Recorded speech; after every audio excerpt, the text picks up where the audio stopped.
Okay. It's Monday, you guys. It's Monday. So, oh boy. Um, Welcome Hey. to episode 82 of Eat, Drink, Write, and Urban Fantasy Whiteboard.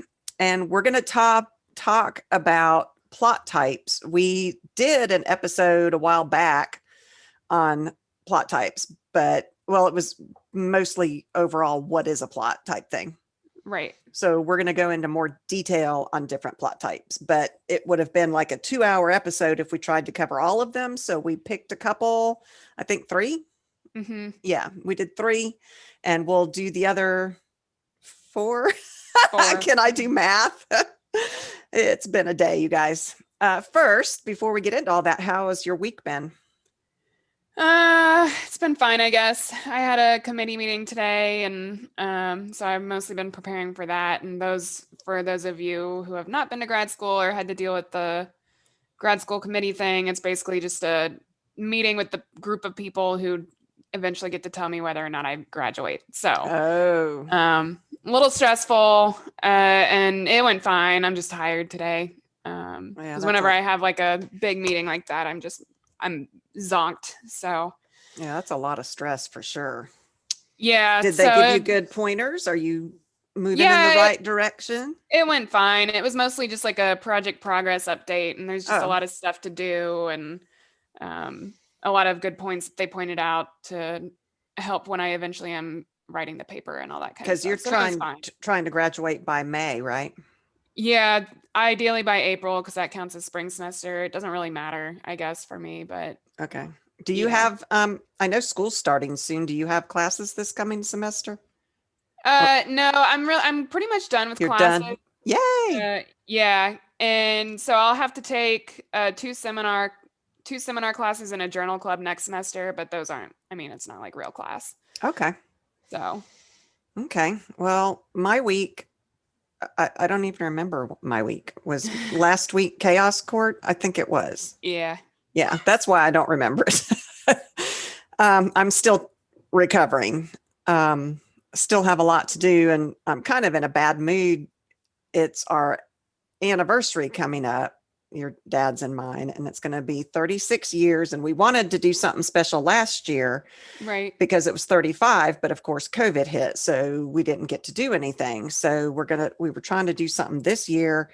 And the time sucker today, I made the mistake of going, where do you want to go? And he said, well, how about the Caribbean? So I spent hours trying to find a place to go. And our problem is we don't have passports. Oh. Yeah. And it's too late now to try to get a passport by September. You could rush order one, but anyway, we could talk about the specifics later. But. So I just got drained in looking at all of that, and I was looking at all-inclusive ones, and some of the ones that looked really good were way out of our price range. Why don't you go to the Keys? Yeah, maybe. He's been there. He's wanted to take me. It's basically the Caribbean. Fairly happy. I mean, that's true. I'm fairly happy just going to Savannah. I love Savannah. Yeah. So, and that's a lot cheaper than flying and all of that. But the Caribbean is certainly something special. But anyway, so I'm kind of grumpy. Hopefully, as I drink, I'll feel better. And speaking of drinking, what are you eating and drinking? I will be making dinner after this. I'm going to make some chicken fajitas. I haven't done that for myself in a long time. It's one of my favorite meals that I make. So yeah. Going to do that. And then I'm drinking. I don't really like it. But it's my own concoction, so it's nothing to do with the alcohols that I've put into it. But I made it's like a vodka soda, but I added a black cherry hard cider on top. Oh, that sounds fabulous. You don't like it? It sounds good. I don't think I'm a huge fan of just black cherry, maybe. I think, and then maybe the mixture with the vodka, does something weird. I don't know. But it's good. It's alcohol, so. There you go. I have made myself a keto cosmopolitan. So it's tasty and refreshing. It's good, but I didn't start drinking near in enough time to do this today. And then Jordan, daughter number 3, your sister, is now door dashing. Oh. Yeah, because she's got still school. She's still in Oh, college, but she has started door dashing. So she's door dashing today, and she of course has her little sister with her to keep her company. So they're all oh over. God, poor Riley. I know. And they just texted me and said, "Do you all want us to pick us up Five Guys Oh, burgers?" nice. So I was like, "Yes, please." Absolutely. So Cool. that's going to be coming in a little bit. Fun. Okay, I have jokes. Oh, of course. Let's hear them. I need some jokes. Okay, so they're hero jokes because a lot of the plot lines, our main characters drive the plot, and so I figured a hero joke would be decent. Yeah. If I could be any superhero, I'd be Aluminum Man. That way I could foil the bad guys, Ha ha ha ha. which Cute. that's a writing term. So I thought that was That's a good one. adorable. Yeah. Why is Aquaman such a dedicated superhero? Why? Because he was born with a sense of porpoise. Oh gosh. That's more of a dad joke. Yeah, it is. And the next one is kind of a writer, at least an urban fantasy writer joke. So Okay. the hero says, "I'm on a quest to avenge the death of my father." And the paladin says, "Well, you have my sword." And the elf says, "And my bow." And the dwarf says, "And my axe." And the necromancer says, "And your father." Yeah. That's a good one. Isn't that great? I love that. I think I want to write a series involving necromancy. That'd be pretty cool. It's just fascinating to me, that concept, and the things that you can do in a book with that kind of has my brain going. So Do we'll it. see. I think Like, it I sounds don't have fun. enough books that are in the progress, Yeah, me in too. the progress. Okay. So there are many, many types of plots. It's hard to do an overview of all of them. I mean, there are articles that I read that said, "Oh, there's 5 main plots." There's article that said 7, which honestly, I think that is the standard understanding among writers, is that there are these 7. This Booker dude, which I'll have to put it in the website, is apparently the one on point on this issue, and he had this article that was about the 7 plot lines. Yes, I did just see a cat go across your screen. It was very surprising. He did that very suddenly. So There was one article I came across that says there's 1,462 basic plot lines. I mean, yeah, but Woo! I think it's about like archetypes, like I think there are like a limited number of archetypes. You have several different plots that you can do, of course, but I think Well, plot archetypes and we are were talking about trying to do, and today when we were talking about topics, we were talking about the good versus evil plot line, and some of the plot lines are more themes than they are plot lines. So, right, right, you can take whatever the probably of the 1,462, a lot of them might be thematic as opposed to actual plot lines, or they might actually fit under the main 7 categories as some variation of it or something. right. So, what is a plot? We're just going to go over that real quick. We did an episode on plots. It was back in episode 5. All the way back at the beginning. Yeah, long, long time ago. So, to refresh, the plot is the sequence of events where each event affects the next one through the principle of cause and effect. The causal events of a plot can be thought of as proceeding with the "and so" or the "and then" type statement. Right. What, and then this happened, and then this happened. So beyond just the basic overview that we did in episode 5, which we talked about adventure, change, romance, mistake, lure, race, and gift. As was that 7? I have I did not trouble count as with you said I them, have but trouble with the math. So I think that's the 7 basics that we've seen out there, and that's what we talked about in episode 5. So right. most really in real life, most of the plots that you read in a book are going to be mixes of all these different plots. You don't have just one plot. You might have one overarching or arcing plot line, but you're going to have Right. tons of little plots running along your book. So let's look at some of the ones that we had talked about. So adventure. You can expect action, of course, excitement, fast moving pace. We've talked about how to increase that tension using short, choppy sentences, that Right. kind of thing. It's a fast moving pace in this plot line. This plot line is goal oriented. Absolutely. Yeah, I think so too. And I think there should also be some type of, antagonist or villain in order to challenge your hero. I Mm-hmm. think that is a staple of, well, of, stories in general, but specifically in adventure, there is going to be some kind of looming darkness or villain or antagonist to Yeah. challenge your hero. I mean, like we talked about, one of the basic 7 is the race, the race to the end, which I think is often an adventure in and of itself. Hmm. You've got the bad guy trying to get the same, the Ark of the Covenant from Raiders of the Lost Ark. Both Indiana Jones and the bad guy are trying to get this Ark for their various purposes. Right. So you're right. There is an antagonist that helps to drive that plot in an adventure plot line.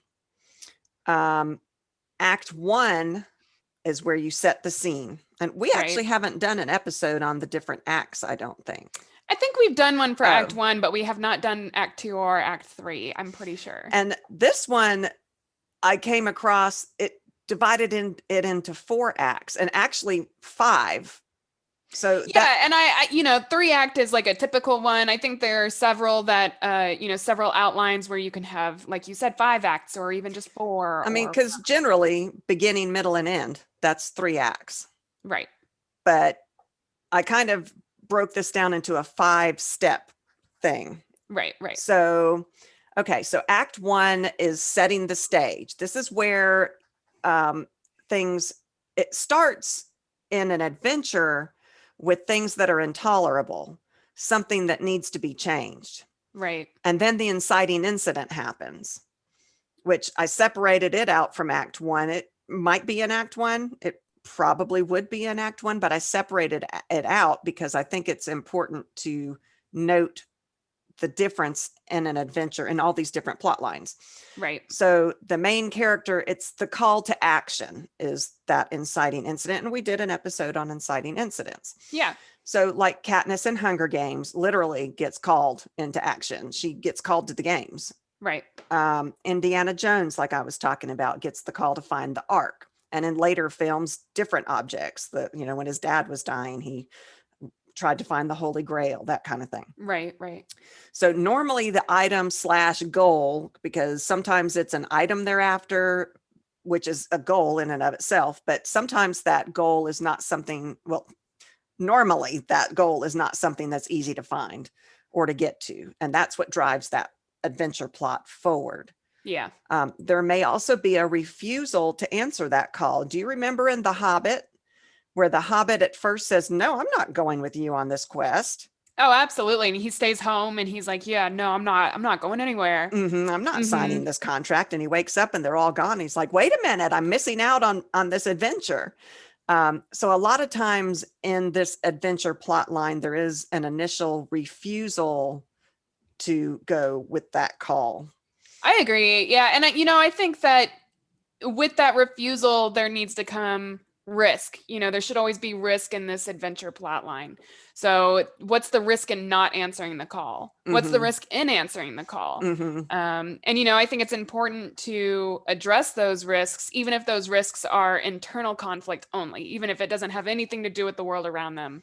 You should still bring that risk into this adventure plot line. I really love The Hobbit as an example of a great character arc, because when he starts this event, before the adventure starts, they start us off with his normal. He's sitting out on his little bench smoking his pipe and Right. things, good day or good morning, and Gandalf comes and does his thing. But I love how that, at least in the movie, it's been a long time since I've read the book. I think it follows pretty well in the beginning.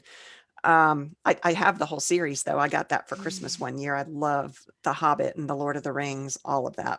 Yep. Got off track there. But at any rate, it shows us what the norm is. And you know how I said things are intolerable. Well, in Bilbo's case, was it Bilbo? Yeah, yeah. I always get them confused. Um, it wasn't intolerable, but he was stagnant and he just didn't realize that he was stagnant. Right. Life was okay, but there was no adventure, no excitement, no joy. It was just day to day to day. Right. And Right. so in a sense, it was intolerable. He just didn't realize. And so I love to watch his character arc as he goes from this homebody to this hero Yeah. No, it's throughout that amazing. book. Mhm. Um, but like you were saying, the risk for him not going would have been he would have lived an Average life. unadventurous life. Yeah. Yeah. And the risk in going, of course, is he could have been killed and Killed. Yeah. eaten by a dragon and all of those good things. That's small risk. Yeah. So Act 2 in the adventure plot line is the journey.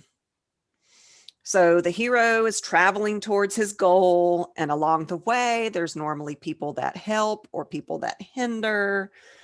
Yeah, exactly. And your characters are going to be venturing into unknown territory in this type of plot line. It's new to them, or the events that they go through, is also new to them. It doesn't necessarily have to be new setting. They could have been to this big city before, but the things that happen to them along the way is going to be what the adventure is. That's true. I mean, a lot of times it is new places that they've never been to before. Right. That can be a very big part of an adventure, but it's not necessary. Like you said, as a writer, we can make the adventure and not necessarily just the setting. Right. So in The Hobbit, that is a true quest. So is Lord of the Rings. Yeah, the quest The type of quest, adventure. which falls under the adventure category, I think. Right. In some websites, I found it separated them out. Right. But I really feel like adventure is the topic, and then under that is quests, and other adventures that fall into that. Right. So they gather helpers, they fight monsters. As I said, Lord of the Rings is the same type of thing. Yeah, definitely. And I'm going to, again, go back to risk because that's a big part of the adventure plot line. You want to have a lot of risk. You want to have a lot of tension and suspense and on the edge of your seat, kind of, oh gosh, what's going to happen? So, think about what risks are involved here. What are the stakes of this journey that your main character is going to go on? Add And the suspense to the novel and keep your reader wondering how it's going to work out. work this out in your writer's journal, whether it's Mm-hmm. on your computer or an actual notebook like you use. Yeah. I do tend to use my computer because I lose things. So if I Yeah. tried to do it in a notebook, I would probably lose it. So on my computer is where I think, and it's one of those where I like to sit there and just type out the what ifs. We always talk about that what if game.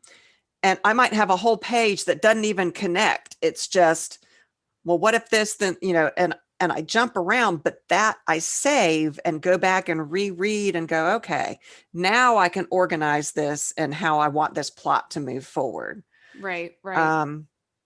All right. So Act 3 is their arrival and the frustration of obtaining their goal.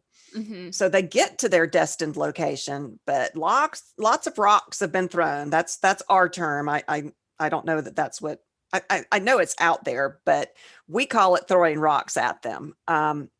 We put up obstacles, so Right. they're within sight of their goal, but all these obstacles keep popping up. Yes. I just watched last night Rogue One for the first time, It's a good one. and the obstacles just kept on coming. They got to where they needed to be, and then this happened, and then they had to overcome this, and then this happened. And they're within sight of their goal, and all of these things kept popping up. Right. So that's what you do in Act 3. And then Act 4 is the final ordeal, the final test, the big showdown where they actually do what they came to do to reach their goal, the fight with Right. the big bad guy. Right. And then the final act is where the hero wins and gets the item, reaches his goal or whatever. Yeah, and I think, as in most stories, there should be some kind of transformation to your main character. I think that's going to happen in most plot lines that we talk about. Hmm. But that's, for example, you've been talking about The Hobbit, so like Bilbo being more accepting of friends and enjoying his adventures and enjoying adventures in general and wanting to continue on his adventures and that kind of thing. Yeah. I did uh uh pile up is not the right term. My brain is not working Compile. today. Yes, I compiled some tips for writing the adventure plotline. Listen, Oh, my brain that's a great didn't work idea. today.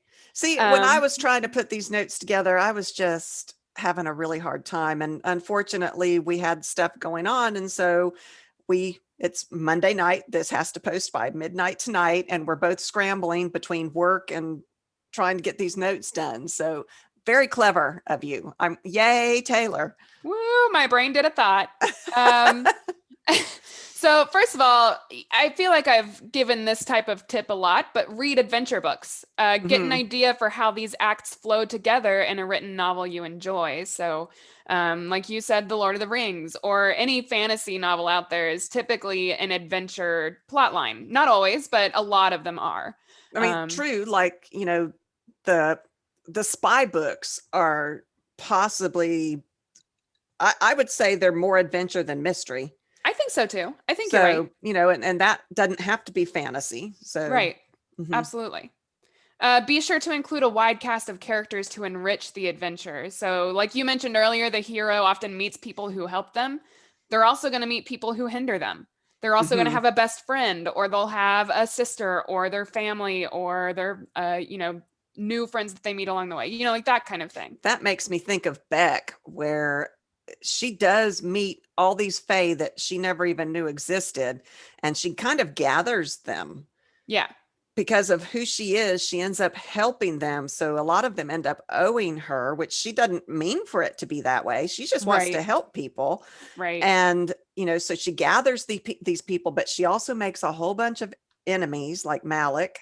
Absolutely. Um, so yeah, I think that is common. Not that I don't know that I would classify Beck as an well, it is kind of an adventure, I guess. Right. Yeah. I hadn't ever thought of that. I'm sorry I interrupted you. No, no, I think that's great. I think you're right. I think Beck is very much an adventure storyline. She goes into a lot of unknown territory and discovers a lot of new things, even about herself. See, So, I always classified her as the mistake storyline, which we talked a little bit about, yeah, where an innocent bystander kind of gets sucked into the main plot, you know. right. And I think that fits her too. I think, like you said, a lot of plot lines are mixes of these archetypes. And I think that's Mhm. why there are seven, quote unquote, only seven Mhm. Mhm. plot types, is because they do get mixed up and they do get used in all of these different ways. Mhm. So I think you're right. Good point. Um, Always increase risk. So you always want to up the stakes. Your heroes Definitely. should feel unsettled often in an adventure novel. They're coming up against new things. Nobody's going to be 100% confident about every new thing that they do. Yeah. Yeah, and in Um, fact, I love that in books where my character is uncomfortable. Where yeah. when as the reader, I mean, not just as the Mm, writer, but as the hmm reader, I hmm love it when my character and I'm like, "Oh my god, what are they going to do?" I Absolutely. I love that. It keeps me turning the pages. Yeah, definitely. I think that is pretty standard for, up the stakes. Keep Mhm. keep the tension going. Mhm. Place a timer on your hero. So for the same reason, you want to keep that tension in place. Maybe they need to get this item very quickly, or else the world cracks in half. Something like Yeah. that. Yeah. Let your character learn from mistakes. This is one of my favorite tips, and it's going to apply to multiple plot lines. But I Mhm. think, especially in an adventure story, they're going to come up against a lot of new things that they've never dealt with before, and they're not always going to make the best decisions. And I think that's a good thing. It's going to increase those stakes that I keep talking about. It's going to increase risk and tension and Yeah, conflict. definitely Beck, Yeah, because she is thrown into this whole world of magic that she knows nothing about. And so she's basing her actions on what's common sense to a mere mortal in our world, right. which is not how things work. And so she is learning as she goes, oh, I might not want to talk to these people until I know exactly what kind of creature they are, Right. that kind of thing. So I do love her development as well. That's a very good Yep. that's a very good tip. Absolutely. And then the last one that I have for the adventure one, which you talked a little bit about, is just keep an eye on your pacing. You know, like you Hmm. said, it should be fast paced most of the time. So make sure not to use like excessive descriptions. That's going to slow down Hmm. your reader and it's going to slow down your plot. So just be aware of how you do that pacing. Do rereads and edits and revisions. Yeah, a Um, lot of that comes down to word choice, which we've talked about as well. And, yeah, as you're editing, you are going to be able to take a paragraph, maybe not a paragraph, but a couple sentences and find a word that just exemplifies, is that even a word? I am having a really hard time today. I am too. So I'm gonna, just yes, exemplifies. I'm You sure it know is. I don't know. that so yes, as you are, especially important in the adventure plot line. Don't laugh at me. I am I'm laughing a little bit. really having a hard time. Um, because word choice is, and I think, what was it that we talked about? What episode was it where we were talking about having the sentence and fast paced stuff? Because this is right on point with the adventure plot line. I think you're right. I don't quite know. I I know we don't did it remember somewhere. either. I do too, but I think it's super important in this adventure plot line to use your words carefully, Yes. because you are trying to up that um, anxiety in your reader. Right. And so certain words are going to be better than other words. So think it through. Think it Yes. through. Yes. Okay, that was really good. I'm glad you did that tips. That was good. Yeah. So the next one is change. So a good example of change is, the rags to riches type storyline, Yes. Yes. or rising from the ashes type Right. Being storyline, reborn from reborn as type something storyline. new. Yes. So in Act One, setting the stage on this plot line, we see the main character in the worst of conditions.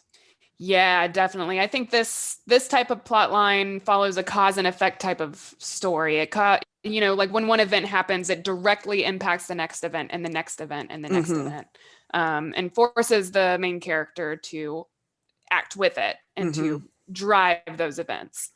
Arguably, I think most plot types are cause and effect. But for the purposes of this change or transformation type of plot line, your audience will want to see exactly what causes your main character to change. I like that transformation word. That is a better word than change. That exemplifies. Is that the same word I tried to use before? Mm-hmm. Mm-hmm. Oh boy, people. But this reminds me of the movie Limitless, and I'm sure it's based on a book, and I have not read the book, but the movie I thought was really well done. People who have read the book may not agree, but I didn't have the book to go by. Right. But the guy is a struggling writer, which we can all relate to, although he's a Yep. loser. Oh, well. Yeah, he's a loser type character. Also, another example of this change type plot line is A Knight's Tale, another movie. That's a good one. And I think it's a book too, but the movie that has got to be in my top 5 It's all-time fabulous, favorite yes. movies. And it is a great example of this type of plot line. Yes. So the inciting incident, the call, happens during this Act One. And in Limitless, it was his introduction to this drug that Right. made his Yeah, mind, yeah, yeah. opened his That mind. was a horrible description. Sorry, y'all. Hopefully you've seen Limitless. And if you haven't, you should go watch it. Yeah. Hopefully I don't ruin it for you if you haven't seen it, but it is. And what's the actor in it that, Bradley Cooper. oh my goodness, you have to go see it. He is fabulous. Um, but this is where the main character somehow takes that next step, which is outside their norm. You got Hmm. this loser writer, and something happens where he takes this next step. Yeah. He popped this pill. He came into the pills, and he popped this pill because he really had nothing to lose. Things were bad. Right. And that was the inciting incident. In A Knight's Tale, their knight that they worked for dies in the middle of the joust, and they're like, oh my God, we really need the gold to win this joust. And so the peasant takes his place because with the armor, you can't see his face. And that's how that starts. Yeah, definitely. And I'm going to bring up this point where the inciting incident should create the need for this change to happen in your main character. Mm-hmm. So, for example, in A Knight's Tale, Heath Ledger, his character had to change in order to become this knight. And Yes. he answered the call, and so he had to change in order to do this, to answer that call. And like we were talking So, about in the adventure one, there was the possibility of the refusal to answer that call.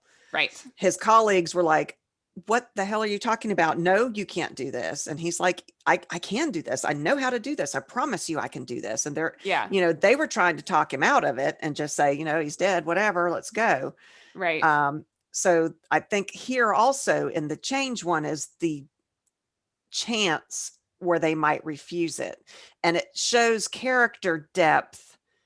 It reveals something about your main character on what causes them to go forward and say, okay, I'm going to take that step. Absolutely. And I think it needs to be very clear, Mm-hmm. about what it is that makes your character say, yes, I want this. What is their And motivation? like you said, the risk comes in on this one as well, because if he got caught, they'd be put to death. Yeah. Impersonating gentry when they were peasants, Right. So Act 2, you move into the beginnings of change. The main character starts to have some successes.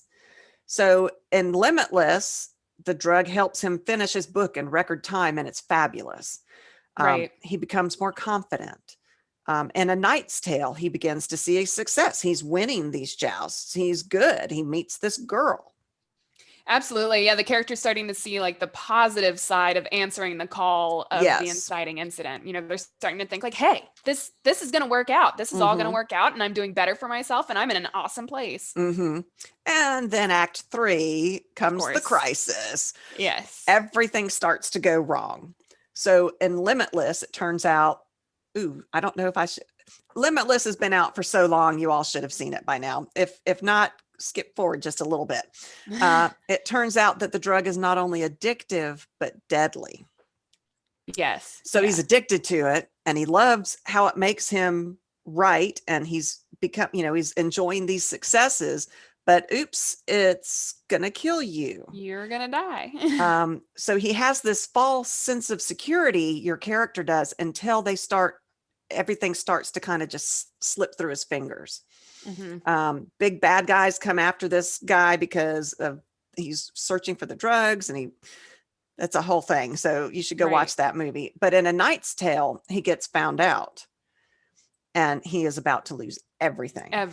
Yeah. Mm-hmm. So this is like the plot point that leads, oh my goodness, this is the point in the plot that leads to real change in your main character. So it's kind of like hitting rock bottom. Yes. And rebuilding from the ground up. Yes, which I love, because in the beginning you think he's at rock bottom then. Yes. But there is nothing worse than having some success and losing everything. Because in the beginning, that's just the norm. Right. I'm a loser, whatever. But he started to see, I don't have to be a loser. Yeah. I can do this. And then he loses everything, and it is horrifying. Heartbreaking. Yes, heartbreaking. So then Act 4 of this plot line is the final ordeal. Oh, we're both struggling. It's fine. Yeah, I'm very tired, and it's only Monday. This does not bode well for the rest of this week. It's fine. The main character starts to gain insight into himself. Bradley Cooper's character is like, what the hell am I doing? What do I really want? And they start to learn things about themselves. They start to overcome their weaknesses and their reliance on others to find the strength that they have inside of them. Right. In The Knight's Tale, he wins the joust against that main antagonist. Like you said, I think there has to be an antagonist. Absolutely. Which in Limitless, there was a big bad. But the pill itself was almost an antagonist. I don't think the antagonist has to be a person. I think you're right. It absolutely can be something else. Because, there's all types of different antagonists. Dad watches the end of the world movies, and the Mm-hmm. antagonist in those is going to be, the Nature. big antagonist is nature, right? Yeah. So man versus nature, man versus technology, those types of conflicts, I think are what makes an antagonist. That's a very But good point. You're so clever. You get that from me. I absolutely do. I do 100%. Daddy's upstairs going, "What? Why do I feel this way? Got a shiver all of a sudden." Okay. Yeah. Uh, Um, but often this sorry, I thought you froze for a second. But often this final ordeal like includes an event that highlights exactly how your main character has changed. So like you said, winning the joust in A Knight's Tale, he mm-hmm, was able to win. We know that we see him win against this antagonist that he hasn't been able to beat. mm-hmm. But also there's sometimes a callback to where the main character first started. So it brings us back to where the norm was. So in A Knight's Tale, he finds his father again, who he Yes. hasn't seen in so long. And it brings him back to, oh, I was this little peasant boy and this was my Yes. father. And it still means a lot to me to be who I am.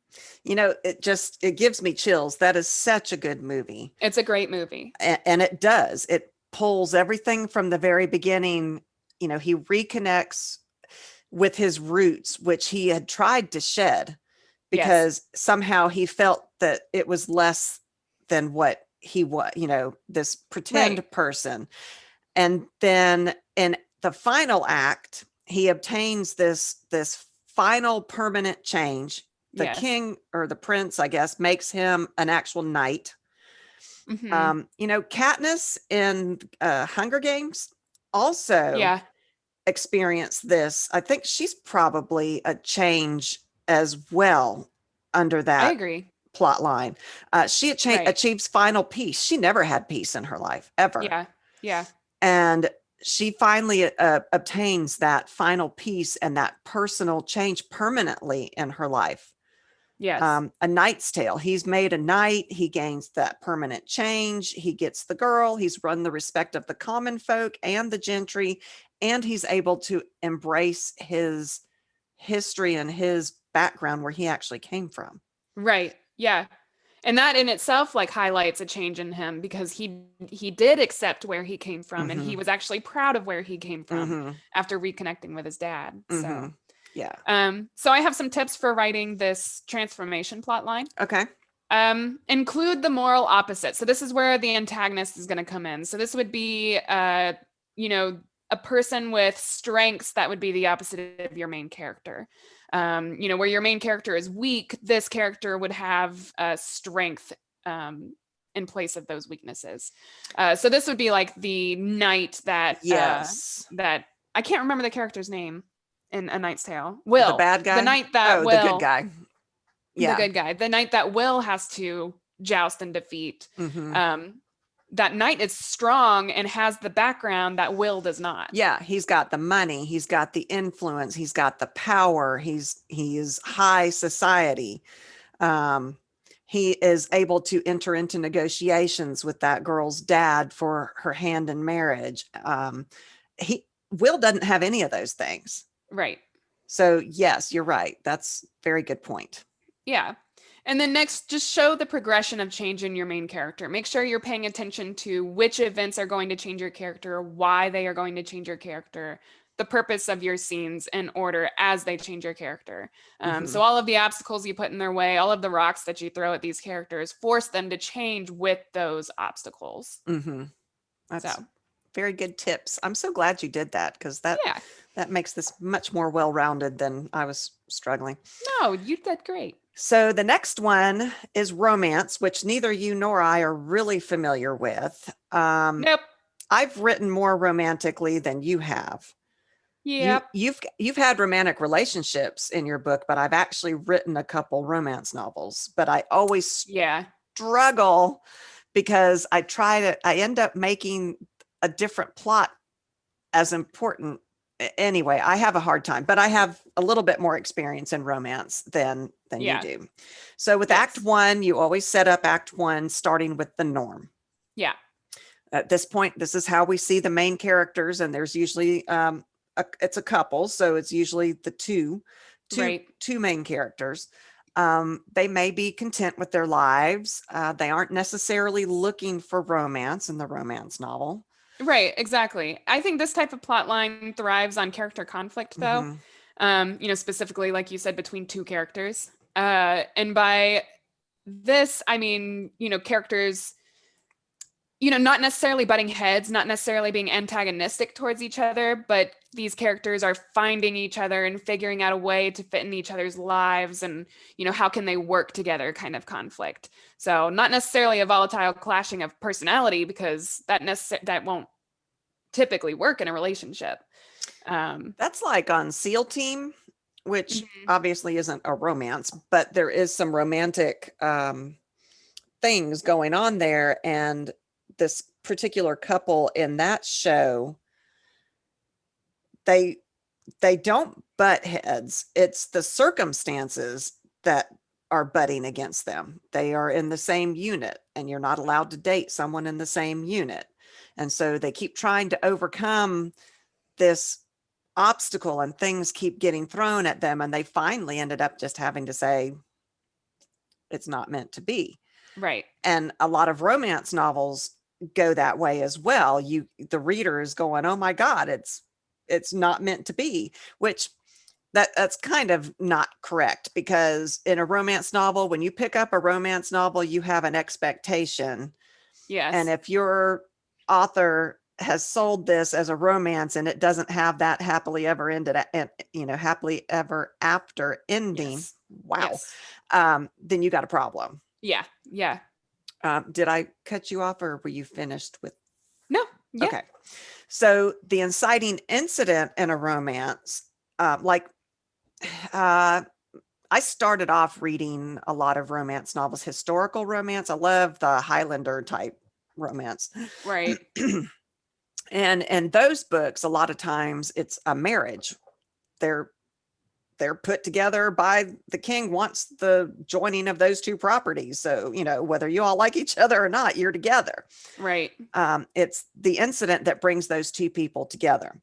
So in a fantasy, which the romance probably isn't going to be the main plot line, um, but there's generally romance. At least there is in just about everything I write. I throw romance into everything. But this might be two characters who are looking for the same object, but for different purposes. You know, right. what is the Laura Croft? Those movies with Croft. Laura Croft. Laura Croft. When Angelina Jolie played in those movies, Hmm. she was romantically interested in her nemesis. There was that history there, and that romantic conflict and Tension and tension, that's the yes, word, yes. in that novel, or those movies. I didn't read the books, and it's a game too, but It's a anyway. game. It was a game first. First, okay. Um, but in that, it was those two characters were looking for the same artifact. Right. Um, there's all kinds of ways, honestly, in a romance novel that you can make romantic partners meet and have those sparks fly. You can do anything, and it can be in urban fantasy, it can be in fantasy, it can be in a true romance novel, it can be in a mystery novel where there's romance. So I think romance is everywhere. It's in all of our lives. We all want people. Everybody Not wants. everybody, but I mean, most everybody wants a person. yes, the majority of the population, yes. So, But also keep in mind that there are different types of romance plot lines. I mm. think we talked about it in Oh the love interest yeah. episode. There's enemies to lovers, there's friends to lovers, and your inciting incident and whatever brings these two characters together will need to match that type of story. Hmm. Good point. I'd forgotten we had done the love interest before. Hmm. So Act 2 in the romance plot line is when they start growing their relationship, and of course, they continually have the conflict. My favorite romance novel book of all time is The Bride by Julie Garwood. Hmm. I Yeah. mean, we're talking, I'm dating myself but she actually writes different. She's moved on out of the romance genre into other things. She's a fabulous writer, but I love that book. And it Yeah. was an arranged marriage. The king wanted them to be married, and um, so good, that book. Yeah. Conflict and misunderstandings where she's like, I want to move the kitchen. And he thinks, oh, she's talking about rearrange the pots and pans. No, she was talking about moving the kitchen because it was a separate building and she didn't want the poor servants and people to have to be going out in the cold and the snow and all that to bring the food. So she wanted to actually move the whole kitchen closer and connect it to the hall. And he hits the roof when he realizes, but she said, I want to move the kitchen. And he She said, did. okay. So it was fabulous. So you can, humor, of course, is one of my favorite things. But in Act Two, you've got all of that going on. Their traits and histories come out that the reader knows, but the main characters don't know. Right. And that creates excellent conflict. Yes. Kresley Cole Yeah. is probably the best example of fantasy and romance mixed together. And you said it's called something like paranormal romance or something. Paranormal romance. Yeah. She is probably the best at paranormal romance. She's very good. Yeah. Back to A Knight's Tale. Remember how he had his friends help write the love letters to the girl? So yeah. this love that he had for her was expressed through all of his friends, and all of that happens in Act Two. Yeah. Well, because he would try to say something and then they'd be like, no. He's like, what? Yeah, definitely. I think like with any story, talk about her breasts. Oh yeah, her breasts are round, and they're You're like, right. Like no. No. Yeah, no. I think yeah, like with any stories, you got to throw rocks at them like that, where there's just going to be some kind of obstacle that keeps them from just automatically falling in love with each other in the first place. It's the point of the romance plot line is to have some conflict and some tension, and you want them to get together. It's kind of boring if they just get together and live happily ever after. I mean, I hope that for everybody, but for reading material, I like to read about the conflict. Right. Act 3 is when the black moment happens. Yeah. This is when the misunderstandings or the background of the characters lead to that moment where it looks like they aren't going to make it. Everything's lost. Right. And A Knight's Tale, which it kind of had it had romance, but it had a different take on the romance side. She never wants to leave him. She wants to stay with him, and he understands that someone from her station would never be able to, quote, live with the pigs, is how he put it. Even though she's like, yeah, I'll live with the pigs. And he's like, she has no idea what she's talking about because she is privileged and she has no idea. Also, the black moment, jealousy can play a key part to leading to that black moment. Definitely. Yeah. I think, like you said, Kresley Cole is a really, really good example of paranormal romance, kind of more along the lines of like the urban fantasy that we typically write and read and like that kind of stuff. It appeals to me way more than your everyday romance. Like, I'm not a huge fan of romance in general. It's pretty touch and go, but I do love Kresley Cole, and she's really good at using her characters' backstories against them in order to make them hit this rock bottom of the relationship. One of my favorite books of hers is book 4 of the Immortals After Dark series, and that's the one with the Phantom Woman and the vampire. She was the ballerina? Yes. And she was murdered, and he says something that just absolutely hurts her. And I just remember like reading that part in the book, and I was like, oh no, like, you've got to fix it. Go back. You've got to go talk to her. And she's very, very good at that. I think if you're interested in writing romance, whether it's paranormal or not, Kresley Cole is very good at getting across a romance plot line. Yes, but as we've said before, be wary of trying to study her because you will get sucked back into the book. So then we come up to the resolution. So in a romance, this is when the couple finds their way back to each other. They unravel the issues that led to the misunderstanding. In A Knight's Tale, his status as being knighted by the prince ensures that he gets to keep the girl without her having to live with the pigs, which he knows she's not capable of doing. Right. Yeah, definitely. I think this is kind of where the reconciliation comes in between the two Mm-hmm. characters. If one of them was hurt by the other, like in that Kresley Cole book that I was talking about, then they find a way to overcome that and find new understanding with each other. Mm-hmm. And then the final act, they live happily ever after. Yeah. Yeah. Which is what you were talking about, the typical must have of the romance novel. Mm-hmm. Mm-hmm. Just because that's what readers expect for the genre. So yeah, absolutely. I've got a couple of tips for writing the romance plot lines. Like you said, I'm not as experienced in this. I do have romance in my novels, Mm-hmm. but I typically do not pursue it as like the main plot line or anything like Right. that. But determine the purpose for each story section. How is it going to lead to your character's relationship development? What causes, what about this scene is going to help them understand each other in a new way or make them work together or even show their differences? I think any one of those things is important, but just make sure you understand the purpose of each scene and how it pertains to your relationship development. Mm-hmm. Good point. And then don't be afraid of typical romance tropes. There's tons of them out there. They're tropes for a reason. So like enemies to lovers, Right. It's a trope, but they're out there for a reason. They work. People love them. That's Don't be one of my afraid of them. favorites, honestly. I Me love the too. enemies to lovers. The Kresley Cole is good at that. Very good at that. Yeah. That is, I think, a common theme with hers. I just, Lothair, which is the book that you get so upset about. It's probably my favorite Kresley Cole Well, book. I mean, that's like I like Reagan's story and Chase, and you don't like that one. Mm-hmm. I can't So, remember why. because he was a dickwad. Mm-hmm. He Well, tortures Lothair her. is the So, ultimate dick. Lothair, yeah, I guess, but listen, it's fine.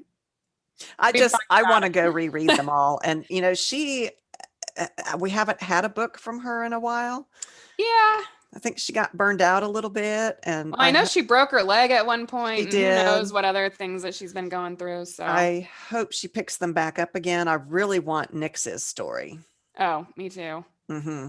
Yeah, And that'll probably be the very last book of the series, I would think. probably Nyx's so. story. Yeah.